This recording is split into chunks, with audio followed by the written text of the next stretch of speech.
Bonjour à tous, bonjour à toutes, semaine numéro 27, débrief hebdomadaire des marchés, heu, qui aurait, pour titre: «Les US reprennent le leadership». Je suis Laurent pour SC Invest, j'espère que vous allez tous bien. On va clôturer ce mois de juin, on va clôturer ce trimestre 2025, second trimestre et on va clôturer aussi le semestre, donc lundi 30 clôture avec, on va voir sur les graphiques, énormément de nouveaux records. On a eu un marché européen qui, pour récapituler un petit peu le début d'année, qui a explosé à la hausse, entre autres le DAX, qui a fait de nouveaux records et qui avait pris le leadership sur les indices US. Toutefois, la difficulté est arrivée à un moment où le marché européen a eu du mal à défendre sa position de leader et depuis cette semaine, le Nasdaq a repris le leadership. Donc les US sont toujours les patrons et sont revenus dans le game, créant des nouveaux records, ainsi que sur le S&P 500. Le Dow Jones n'en est pas des moindres, puisqu'il talonne ses deux compères euh, pour essayer de récupérer son ancien sommet. Alors les valeurs tech qui poussent le Nasdaq et le S&P sont, euh, sont sur les plus hauts. Le Nvidia qui vient de faire un nouveau record avec une capitalisation de plus de 3750 milliards de dollars, c'est incroyable. Microsoft qui établit aussi un nouveau record depuis pas mal de jours. Une volatilité qui s'est apaisée avec un VIX, indice de volatilité du S&P qui se stabilise dans la zone neutre de neutralité entre les 11 et les 20 points. Et surtout, on a eu entre la Chine et les États-Unis qui ont trouvé un terrain d'entente sur leurs échanges commerciaux, ce qui a donné énormément de volume et surtout un marché très haussier pour les valeurs tech qui avait du mal à reprendre son élan haussier depuis 2024. Voilà. Donc après on verra sur le WTI qui a énormément pris de hausse par rapport à la guerre qu'il y a eu entre l'Iran et Israël, assez furtive, et, euh, et surtout un WTI qui dans la foulée a reperdu 14% de sa valeur. Donc un WTI après avoir touché les 74 dollars le baril, il est retombé à 65 dollars et voire un peu moins, c'est dans les 64 dollars, zone point pivot charnière. Donc on verra aussi la clôture sur celui-ci. Et les crypto-monnaies pour finir, un BTC qui travaille une zone entre les 110 000 et les 100 000 avec un débordement à 98 000 dollars le week-end dernier, mais pour l'instant rien de grave, la zone des 100 000 est défendue. Donc c'est très très bon signe. Semaine prochaine, attention, annonce éco, on a le vendredi qui est complètement férié aux US. Jeudi, le marché sera fermé à partir de 13h et on aura les NFP jeudi à 14h30. Voilà, donc surveillez bien la semaine prochaine. La semaine prochaine, il y aura pas mal d'annonces. Côté Europe et US, du 3 étoiles, il y a du PMI, il y a de l'IPC allemand, voilà, il y a des créations d'emplois dans le secteur agricole ADP, ça sera mercredi, et dans le secteur, les créations d'emplois dans le secteur non agricole, donc les NFP, ça sera jeudi. Donc sans plus attendre, on va passer sur les marchés directement, et le Nasdaq qui nous fait un nouveau record et qui a clôturé à 22 520 points. J'ai envie de dire direction les 23 000, hein, pourquoi pas.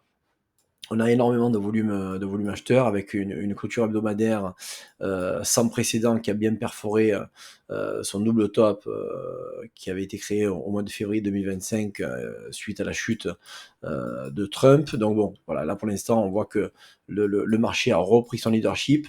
Le Nasdaq est encore devant.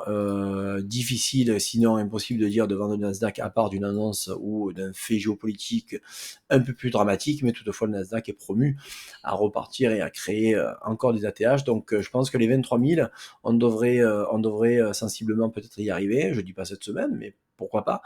Donc je me suis mis une alarme à 22 968. Voilà, la cassure du double top m'a servi quand même d'appui. Là, pour l'instant, on a un marché qui est très haussier. On n'est pas suracheteur en hebdomadaire, on n'est pas suracheté en mensuel, mais la clôture mensuelle laisse présager encore des perspectives haussières. Et il n'y a pas lieu à voir pour l'instant de retournement. Alors peut-être sur les scalpers qui prennent des mouvements très haussiers et qui scalpent à la vente, mais sur du swing trading, vraiment sur un marché full haussier. Donc le Nasdaq, je vais rester acheteur sur les replis 1 heure ou 4 heures, si toutefois il y en avait. Et on voit qu'on a eu du repli en fin de séance vendredi. On est revenu sur les 22 386 avec un rejet et on verra lundi, fin dimanche, dans la nuit, à l'ouverture du marché, ce que le Nasdaq va donner, si on a un repli à la vente, à l'ouverture, pardon, et après un rebond sur les 22 245 pour encore recréer encore des nouveaux records, ce qui n'est pas impossible. Donc l'ancien ATH, je l'ai gardé en mémoire de support, donc les 22 237 qui servirait de point d'appui si on avait un prix qui revenait travailler cette zone et qui serait aussi une zone très importante. Mais bon, on a des jolis gaps, hein. Le gap de jeudi n'a pas été ni travaillé ni comblé. Donc là, pour l'instant, on reste haussier. Et vendredi, clôture, on prend des bénéfices. Et surtout, lundi, fin du mois de juin. Donc attention sur la clôture mensuelle et semestrielle et trimestrielle. Et pour le Dow Jones, ce dont je vous disais, ce que j'attendais avec impatience, c'était cette cassure des 42 800, 900 points qui a été effectuée en milieu de semaine dernière, et on voit que le marché n'a jamais cessé plutôt de monter. Et on voit qu'on arrive sur les 44 057, ce que je vous avais dit auparavant, et qui était une zone de temporalité importante. Donc toutes les zones ont été cassées, donc je pense que le marché va encore continuer à monter. Les 45 000 sont dans l'objectif d'être rejoint, pourquoi pas, et on voit que ce canal, cette trend, cette oblique haussier qui servait de support a bien travaillé malgré les débordements, et on voit qu'on a un prix qui pourrait revenir, pourquoi pas revenir sur les 46 000 points qui servirait de haut du support aux 46 000, 46 700 points de haut du canal haussier. Voilà, donc pourquoi pas venir là. Mais bon, la barrière de l'ancien ATH, on voit très bien, hein, la configuration que l'on a entre l'US 30 et le Nasdaq est quasiment identique, seulement que l'US 30 a du retard. Beaucoup plus de valeur industrielle, donc qui est sujet aussi aux tensions géopolitiques par rapport aux valeurs tech qui, eux, aussi avaient quand même été surexposés au marché chinois. Mais bon, l'US 30 a les chemins de fer, a le pétrole, à l'industrie lourde, donc il y a pas mal de critères qui ont pris que lui avait un petit peu plus de retard, mais il est en train de le rattraper tranquillement. Donc les zones de repli pour acheter intraday. J'ai la zone des 43 329, elle est un petit peu plus bas, je vais vous le mettre ici. 43 205 qui servirait de rebond pour pouvoir acheter le marché, qui serait un bon point d'entrée vu la cassure qu'on a eue. Donc un retour peut-être intéressant à venir acheter le marché à 43 200 points. 210 points serait aussi très intéressant. On voit que c'est une zone de travail de point de résistance qui a été cassée, qui est reparti par la suite à la hausse. Voilà. Sur le Dow Jones, je vais attendre ses replis si toutefois on en avait, ce qui peut ne pas arriver. Voilà, ça c'est quasiment sûr. Ça c'est bon, ça c'est bon. Allez, on va aller voir. Le DAX. Alors le DAX, lui, il avait créé son ATH, il avait créé des ATH bien avant toutes les valeurs US. On avait dit, c'était quasiment très très visible, hein, depuis son double top. On voit que tout a été cassé. On a eu un short du DAX et on voit qu'on clôture énormément à la hausse au niveau du DAX en hebdomadaire et en daily. Très grosse bougie haussière avec beaucoup de volume dans le marché. Est-ce que le DAX va essayer de récupérer son leadership par rapport au NAS? Je n'en sais franchement rien. Mais toutefois, on voit qu'il arrive dans des zones de vente. Donc pourquoi pas avoir par rapport au retracement Fibo une zone de vente sur les niveaux qu'on a identifiés et qui serait intéressant à prendre. Voilà, donc là pour l'instant, zone de vente dans les 24 097 100 points, qui est une zone de zone premium, hein, peut-être avec des ventes à effectuer. Mais bon, là pour l'instant, on est quand même sur un très joli signal haussier. La bougie 4 heures de vendredi, elle est fortement haussière. On a du rejet sur la dernière bougie 4 heures, et en daily, on voit qu'on a une bougie qui est extraordinaire, une bougie du Seigneur, et on voit que le marché pousse, mais bon, pourquoi pas avoir un retour baissier pour venir récupérer le gap et après rebondir par la suite. Donc revenir récupérer sur les 23 800 ou les 23 750 ne serait pas idiot. 800, pardon, 23 800. Donc j'ai mis plusieurs alarmes en cas de retour pour acheter le marché par la suite. Sur le DAX, ce qui donnerait un petit peu plus de sens haussier pour récupérer la liquidité, faire avoir un petit pullback sur les 23 880 et 819 au plus bas. C'est aussi intéressant. On voit que en mensuel, le DAX est en train de rejeter toute la baisse qu'il avait eue auparavant et on voit quand même que c'est assez visible. On pourrait clôturer avec de l'indécision, mais plutôt verte. Donc bon, pourquoi pas avoir après par la suite un DAX qui continue à monter et aller sur les 25 000 et pourquoi pas les 26 000 points. Ce qui serait pas idiot, mais bon, j'ai envie de dire, le DAX, qu'est-ce que c'est qu'il fait partir comme ça? C'est le secteur d'armement et un petit peu aussi les sociétés nouvelles technologies. Mais moi, ce qui m'intrigue un petit peu, c'est cette grosse baisse que l'on avait au mois d'avril, qui n'a jamais été identifiée sur le RSI. Contrairement aux indices US où le RSI a quand même prononcé de la baisse de volume, ainsi la baisse de survente, de surachat, pardon. Voilà, donc là on l'a pas eu, donc peut-être que le DAX est parti trop vite, trop fort pour pouvoir après pourquoi pas avoir une opportunité de le shorter. Quoi qu'il en soit, la volatilité est très à la baisse, hein. Au niveau du VIX, on est toujours dans les 16-17 points. Donc c'est pour ça que les indices performent à la hausse, ça c'est sûr. Voilà. Au niveau du CAC 40, lui il en profite aussi un petit peu. Le retracement baissier que l'on a eu retravaille les zones. Là on vient de repasser au-dessus de la SMA 200 période en daily, ce qui donne un signal haussier. Configuration assez technique et assez simple. On voit qu'on est repassé au-dessus du plus haut historique cassé, donc c'est un vieux plus haut historique. Vous voyez, c'est une zone de travail qui est ici. On voit que c'est une zone de travail qui a travaillé la zone à plusieurs reprises, et on voit qu'on y repasse dessus, donc pourquoi pas avoir un CAC 40 qui suive son confrère européen DAX 40 pour aller, pourquoi pas venir récupérer son ATH à 8300 points, ce qui ne serait pas du luxe. Voilà. Mais bon, à voir, parce que la pondération du CAC 40, dont LVMH fait partie, a du plomb dans l'aile. On arrive pour le LVMH sur la zone des 440 € l'action, et c'est une zone clé et capitale en cas de cassure. Bienvenue dans les ténèbres. Ok, on va aller voir le gold. Alors le gold, j'en avais parlé et j'étais dans un scénario, alors oui, sur du très long terme, on est très haussier, je vous l'accorde.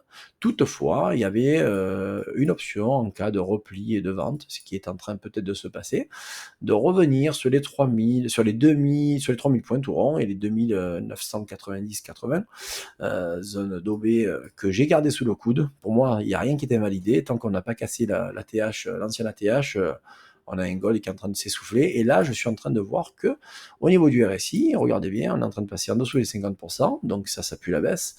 Pourquoi pas avoir un gold? Les diverses barrières que l'on aurait sur le gold seraient les 3207 points. Là, on est à 3274 clôturés vendredi. La zone est 3264, il y a encore une zone à défendre, donc il pourrait rebondir dessus, mais en cas de cassure, pourquoi pas venir sur des seuils plus bas. Et après, le seuil aussi important serait les seuils des 3135 ainsi que les 3166 qui correspondent à ce haut de bougie, à ce niveau-là. En hebdomadaire, on voit qu'on est en train d'un petit peu plonger aussi sur le bas, quoi qu'il en soit. On reste toujours au-dessus du RSI du 50%. Maintenant, je vois qu'on a un très joli pic. Au niveau hebdomadaire, on voit aussi qu'on est en train de shorter le gold. Donc, je pense qu'une respiration baissière serait pas du luxe, et les gros capitaux prendraient des profits peut-être pour les mettre sur les actions, qui serait une valeur moins volatile et avec des profits aussi sur du très long terme. Voilà, donc le gold est en train de se faire shorter, ce qui n'est pas inintéressant, et surtout que regardez la clôture mensuelle. On a une belle clôture rouge avec du rejet acheteur et un très joli marteau à la vente. Donc on pourra avoir une gold qui vient de se faire shorter. Le surachat que l'on a eu à 85-72 travaille énormément, donc on pourra avoir un gold qui vient de se faire shorter et venir dans la zone des $3000, donc les 3002 dans un premier temps, les 3000 dollars ronds dans un second temps, ne serait pas très bête à venir travailler. Donc ouais, pourquoi pas shorter le gold et après le racheter par la suite. parce qu'il a besoin de reprendre de la liquidité. Ah, je vais vous parler de l'euro-dollar. L'euro-dollar, sur notre chaîne YouTube, on en a parlé. J'ai envoyé un short à la cassure du ROB. Objectif des 1,16, ça a été atteint. On est à 1,1716 clôturé vendredi. Objectif des 1,19, on va peut-être sensiblement y arriver. Et après, l'objectif final, c'est entre les 1,20 et les 1,22, qui serait une belle un très beau target. Et on voit qu'on a eu un très joli reversal, hein, cette zone-là de résistance qui a été cassée, pétée avec un très joli pullback sur le ROB. Ça, j'adore. C'est vraiment des belles configurations très techniques où on a énormément de pourcentage de réussite dans un trade à l'achat comme celui-ci. Et on voit qu'on a un très joli reversal avec des plus hauts des plus bas de plus en plus haut et des plus hauts de plus en plus haut. Donc, la loi de dos est en train de prendre tout son sens. Maintenant, voilà, la zone des 1,20, 22, si on casse cette zone-là, alors là, c'est vraiment très exponentiel et on sera après sur la zone des 1,25 et pourquoi pas voir les 1,30, mais bon, on verra, parce qu'il faut voir aussi que, ça je vais vous le montrer de suite, le DXY se fait shorter bien comme il se doit, et ça, pendant l'élection de Trump en 2017, ça a été la même chose. Donc moi, le seuil des 95, je pense que c'est un scénario qui n'est pas impossible. Donc avoir en fait un dollar qui se fasse déprécier à 95 dollars, ça donnerait un euro-dollar à 1,20, 1,22, je pense, dans la même correspondance et dans la même caractéristique de devise. Donc voilà, moi le dollar, je peux sensiblement le voir. Ça serait pas bête de le voir à 95, c'est un très joli seuil de support, et après rebondir par la suite. Mais bon, on verra. Après, cet automne, on va voir si sensiblement la Fed, je pense pas qu'en juillet ou en août, il baisse les taux, mais bon, si comment dire, Powell se fait limoger et qu'il est remplacé pour assouvir la volonté de Trump de baisser les taux pour relancer l'investissement et l'économie, voilà, peut-être que le dollar se renforcerait par la suite. Donc, bon, affaire à suivre, mais pour l'instant, le dollar a cassé des zones de support, un très joli reversal. C'est l'inverse de l'euro-dollar. Et le dollar est en train de chuter bien comme il se doit dans les règles de l'art, si je puisse m'exprimer ainsi. Un VIX 1633, zone de neutralité. On est ici dans la zone neutre, donc il est voué, je pense, encore à baisser, ce qui va donner énormément de sens haussier aux indices. Et le BTC, on va finir par celui-ci. Oh, même attendez, on va faire un tour sur le WTI, quand même. Notre ami le WTI, le Texas, les États-Unis, c'est 21% de production mondiale sur le pétrole. Donc c'est pas rien du tout, et on voit que la consolidation qui avait été cassée, elle vient d'être retravaillée, et cette clôture hebdomadaire, et on vient de revenir sous les 50% du RSI. Ça sent pas bon la hausse, mais plutôt bon la baisse. Tant mieux pour notre portefeuille à nous, tant mieux pour la pompe. On a clôturé en dessous des 65 dollars qui était le seuil critique, et un point pivot majeur, et on voit vraiment cet élan haussier que l'on a eu, qui a eu un pic à 76 dollars, pardon. Je vous ai dit 74, mais c'est 76 dollars, et on voit qu'il s'est fait shorter dans la journée en 2 jours. Le WTI, une fois que le cessez-le-feu a été acquis, que le détroit de Dormouz n'a pas été fermé, et Monsieur Trump a donné l'autorisation à la Chine de racheter le pétrole iranien, eh bien le pétrole s'est fait shorter. Pourquoi? Parce que Trump ne veut pas que le pétrole monte. Voilà pourquoi. Parce que c'est de la consommation et ça permet aux gens de consommer et d'investir, et de profiter aussi de leurs vacances pour le mois de juillet et le mois d'août. Donc on va pas faire grimper le pétrole pour rien. Et quand Trump parle, j'ai envie de dire, Trump, c'est vraiment devenu le patron du monde. Il fait ce qu'il veut et tout le monde fait ce qu'il dit. Voilà, donc c'est le papa. Hein, comme disent les Pays-Bas, c'est quand le papa intervient, les enfants se calment, et là ça a été le cas. Voilà, donc là pour l'instant, le WTI est à la baisse. Je pense qu'il pourrait continuer à baisser dans les prochains jours. Affaire à suivre. Donc tout le scénario, c'est incroyable, le renversement de situation qu'on a pu avoir sur le WTI, sur le Brent et sur le pétrole en général. Très grosse baisse, voilà. Alors, le BTC, notre ami. Le BTC, regardez comme c'est joli, regardez comme cette consolidation que l'on avait vue la semaine dernière a travaillé bien les zones. Il y a du débordement, mais il n'y a pas de clôture daily ni hebdomadaire en dessous des points pivots. Donc le point pivot des 100 000 dollars a bien rejeté le prix, malgré un dépassement à 98 18 330 et on voit qu'il revient dans sa zone de consolidation. Donc attention, si on vient au plus haut, entre les 110 et les 112, 112 000 pardon, qui sont à l'ancienne ATH, on pourra avoir avant une cassure, avoir un rejet. Je pense pour confirmer une hausse, il faut attendre la cassure de l'ATH, pas je pense, mais c'est sûr.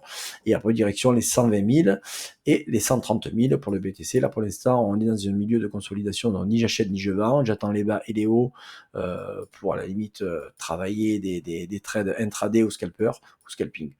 Voilà pour le BTC, j'attends ces zones-là. Donc là, pour l'instant, on est dans une zone ou d'accumulation ou de distribution. Tout dépend le marché, comment il va partir par la suite. Mais peut-être que ce mouvement haussier est en train de donner un lieu à un range qui va donner un lieu d'accumulation pour après, hop, casser au plus haut et revenir créer encore des ATH. J'ai toujours dans mon objectif les 131 000 $, ATH pas ultime, mais un des premiers TP, et les 154 000 $, ça sera l'ATH ultime. Je ne sais pas si c'est pour cette année ou pour l'année prochaine ou dans les années à venir, mais bon, voilà, ce sont des seuils sur lesquels je suis fixé pour des TP. Voilà les amis, bah, écoutez, on va finir avec ce débrief. Prenez soin de vous. N'oubliez pas, s'il vous plaît, de liker, de partager, de follower. Ça nous donne des ailes et ça nous donne de la force. Prenez soin de vous et de votre portefeuille. Et bonne journée à tous et à toutes. C'était Laurent. Merci.